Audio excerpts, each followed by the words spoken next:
नमस्कार स्टूडेंट्स, आज हम व्यष्टि अर्थशास्त्र के अंतर्गत अध्ययन करेंगे पूर्ति का विस्तार एवं संकुचन तथा पूर्ति में वृद्धि तथा कमी। ये क्या है? ये शब्द हमें विस्तार एवं संकुचन, वृद्धि एवं कमी एक जैसे समानार्थी लग रहे हैं, लेकिन इनमें अंतर है। तो पूर्ति का विस्तार एवं संकुचन, जैसे हमने मांग वक्र में पढ़ा था या मांग के चैप्टर में पढ़ा था, मांग का विस्तार एवं मांग का संकुचन, इसी प्रकार पूर्ति का विस्तार एवं पूर्ति का संकुचन है। उसमें क्या था? मांग का विस्तार एवं संकुचन एक ही मांग वक्र पर होता था। क्या होता था? मांग वक्र क्या होता था? उसमें एक ही मांग वक्र होता था, इसमें परिवर्तन होता था। ये प्राइस और क्वांटिटी है, एक ही मांग वक्र पर होता है। इसी प्रकार पूर्ति का विस्तार एवं संकुचन एक ही पूर्ति वक्र पर होता है। पूर्ति का विस्तार एवं संकुचन क्या होता है? एक ही पूर्ति वक्र, एक ही पूर्ति वक्र। और वृद्धि एवं कमी, इसमें क्या हो जाता है? इसमें पूर्ति वक्र परिवर्तित हो जाता है, परिवर्तित शिफ्ट हो जाता है, शिफ्ट ऑफ है सप्लाई करो।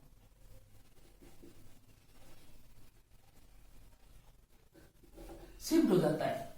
जैसे मांग वक्र में क्या था? मांग में वृद्धि एवं कमी से मांग वक्र या तो राइट साइड में शिफ्ट हो जाता है या फिर लेफ्ट साइड में। इसी प्रकार पूर्ति वक्र, पूर्ति में वृद्धि एवं कमी में पूर्ति वक्र क्या है?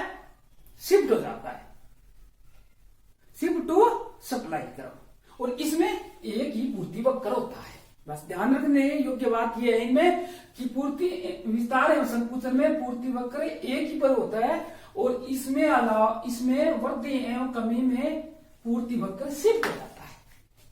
जैसे ये प्राइस है और ये क्वांटिटी मात्रा ली गई है, प्राइस और क्वांटिटी।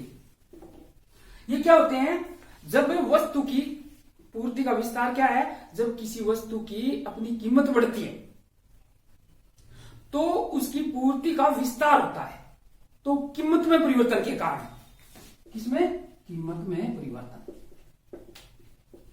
कीमत में परिवर्तन के कारण पूर्ति में होने वाला परिवर्तन, होने वाला परिवर्तन, कीमत में परिवर्तन। ये तो कीमत है, एक ही पूर्ति वक्र। और ये क्या है? कीमत के अलावा अन्य तत्वों में परिवर्तन हो जाता है, अन्य तत्वों में परिवर्तन। तो हमें पूछिए कि पूर्ति का विस्तार एवं संकुचन एक ही पूर्ति वक्र पर होता है और कीमत में परिवर्तन के कारण होता है। कीमत में जब वस्तु की कीमत बढ़ती है या घटती है, तो अगर कीमत बढ़ती है तो उसकी पूर्ति का क्या होता है? विस्तार होता है। क्योंकि जैसे हम उदाहरण के तौर पर देखें, अगर दूध के उत्पादक हैं और उसका जो सब उसकी कीमत बढ़ जाती है, उत्पादक करते हैं, जैसे 40 रुपये प्रति केजी है तो 10 केजी की सप्लाई करते हैं, और अगर 50 रुपये उत्पादन हो, 50 रुपये उसकी कीमत हो जाती है तो ज्यादा का उत्पादन करेंगे। ये पूर्ति का नियम। पूर्ति का इसे क्या होता है? विस्तार होता है कीमत में परिवर्तन के कारण। तथा अपनी कीमतें कम होने पर पूर्ति का क्या हो जाता है? संकुचन। अगर ज्यादा बढ़ जाती है, अगर 40 की जगह 30 हो जाती है तो पूर्ति सप्लाई उत्पादक उसको कम उत्पादन करेंगे, कम है सप्लाई करेंगे, तो पूर्ति का संकुचन होता है। कीमत में परिवर्तन, केवल कीमत में परिवर्तन के कारण अगर कीमत में परिवर्तन, कीमत बढ़ती है तो उसकी पूर्ति का विस्तार होता है, और कीमत कम होती है तो पूर्ति का संकुचन होता है। सिर्फ कीमत को ध्यान रखना है, प्राइस को ध्यान रखना है, ठीक है। जैसे अगर कीमत देखो 1 और 5 है, कीमत 1 रुपया और 5 रुपया है, तो उसकी पूर्ति की गई मात्रा यानी क्वांटिटी किस लिए 1 रुपये पर 1 करते हैं और 5 रुपये पर 5 करते हैं। तो कीमत में वृद्धि से क्या हो गया? कीमत में वृद्धि से पूर्ति में भी वृद्धि हो गई। कीमत बढ़ा दी तो पूर्ति भी बढ़ गई। और अगर कीमत में कीमत ये प्राइस है और ये क्वांटिटी, कीमत कीमत में कमी के कारण क्वांटिटी की मात्रा कम हो जाती है। इसे संकुचन कहते हैं कीमत का। कीमत में होने वाले परिवर्तन के फलस्वरूप मात्रा में जो परिवर्तन होता है उससे क्या होता है, अगर वृद्धि होती है तो क्या है, विस्तार है। और कीमत में वृद्धि के फलस्वरूप पूर्ति की मात्रा का विस्तार होता है। पूर्ति की मात्रा का क्या हो गया, विस्तार हो गया। और कीमत में कमी के कारण पूर्ति की मात्रा का संकुचन हो जाता है। तो एक ही मांग वक्र पर होता है दोनों। एक्स ये क्वांटिटी है और ये प्राइस लिखी है और ये पूर्ति वक्र है। क्यों, पूर्ति के नियम के अनुसार अगर किसी वस्तु की कीमत बढ़ जाती है तो उसकी पूर्ति भी बढ़ जाती है, पूर्ति की मात्रा बढ़ जाती है। तो ये देखो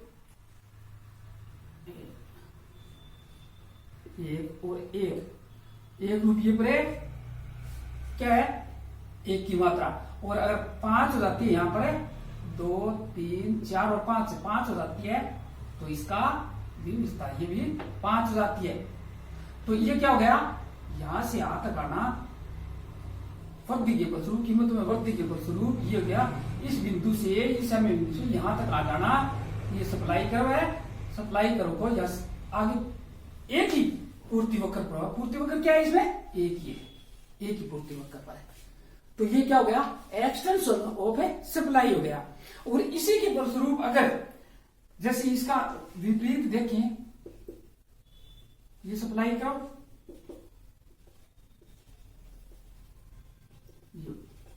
प्राइस और क्वांटिटी की मात्रा सप्लाई कर्व है।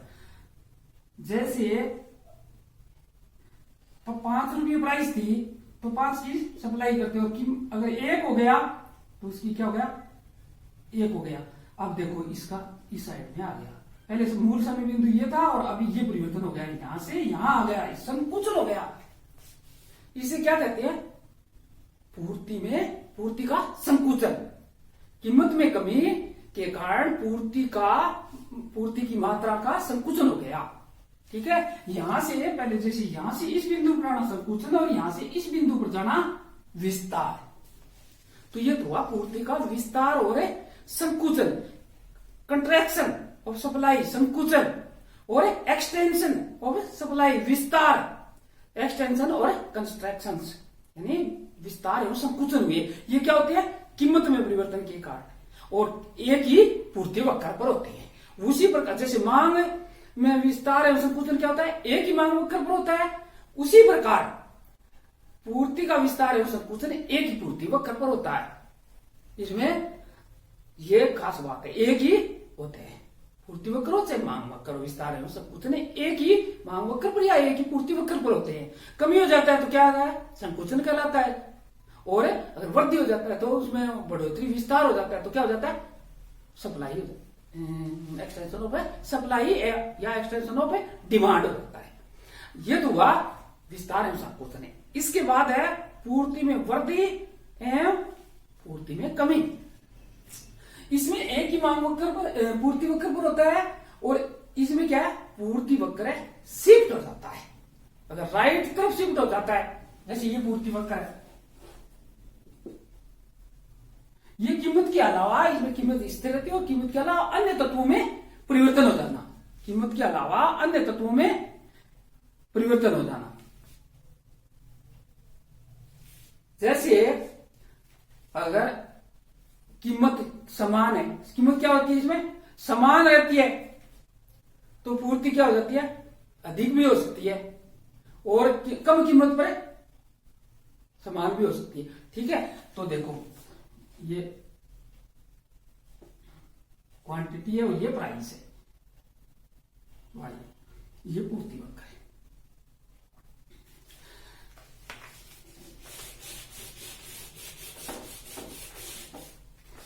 तो जैसे पूर्ति में वृद्धि देखते हैं, जैसे हमें कोई एक उदाहरण लेते हैं, जैसे आइसक्रीम की कीमत है, आइसक्रीम की कीमत है, आइसक्रीम की कीमत है, और ये है पूर्ति, यानी इकाइयां, कितनी इकाइयां, पूर्ति इकाइयां।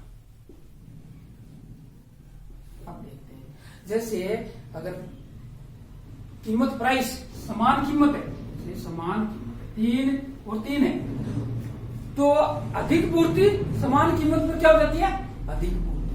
समान कीमत है तो अधिक पूर्ति। पूर्ति हो सकती है समान कीमत पर। अधिक पूर्ति उसी समान कीमत पर, यानी कीमत के अलावा अन्य तत्वों में भी परिवर्तन हो जाता है। तो अन्य बातें यानी समान रहने पर वस्तु पूर्ति फलन क्या है? पूर्ति किन किन बातों पर निर्भर करती है? वस्तु की कीमतें यानी आगतों की कीमतें। अगर आगतों की कीमतें बढ़ जाएगी, आगतों की कीमतें बढ़ जाएगी तो क्या हो जाएगी? आगतों की कीमतें, तकनीक में परिवर्तन है, संबंधित वस्तुओं की कीमतें, फर्मों की संख्या, सरकारी नीति, ये क्या है? पूर्ति फलन के निर्धारक तत्व हैं, पूर्ति के निर्धारक तत्व हैं। ठीक है, तो समान कीमत पर अधिक पूर्ति होती है। जैसे 3 और ये 3 और 4, 3 और 4, जैसे ये तो ये हो गया, ठीक है, ये मान लेते हैं। और अगर कम कीमत पर समान पूर्ति होती है, ये भी हो सकता है। कम कीमत पर कम कीमत है और समान पूर्ति, समान पूर्ति। जैसे कम कीमत 3 से 2 हो गई कीमत है, और उस पर क्या हो सकता है? 3 और 3, ये हो सकता है। ठीक है, इस प्रकार। तो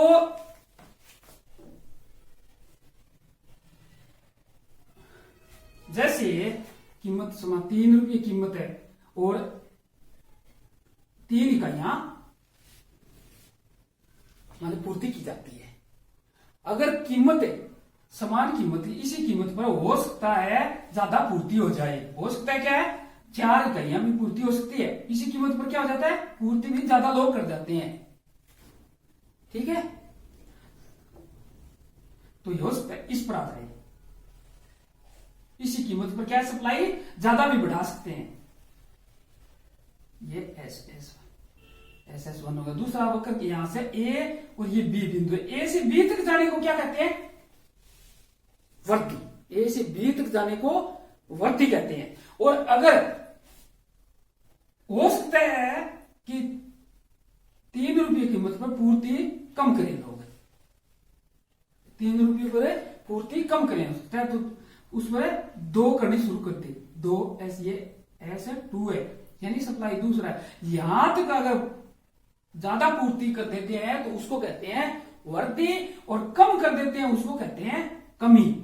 ये यहां से यहां ये A से B तक जाने को क्या कहते हैं?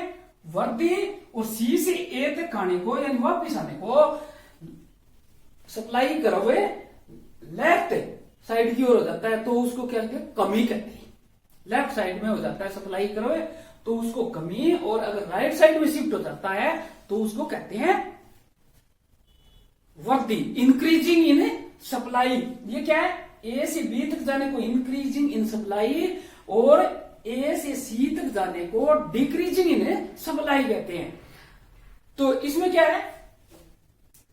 उसमें क्या था? A की पूर्ति वक्र था, और इसमें वो कमी या वृद्धि में क्या है? पूर्ति वक्र क्या है? शिफ्ट हो जाता है, यहां से यहां तक आ सकता है और यहां से इधर भी जा सकता है। कमी में तो लेफ्ट साइड की तरफ शिफ्ट होगा, और वृद्धि में राइट साइड की तरफ शिफ्ट होगा।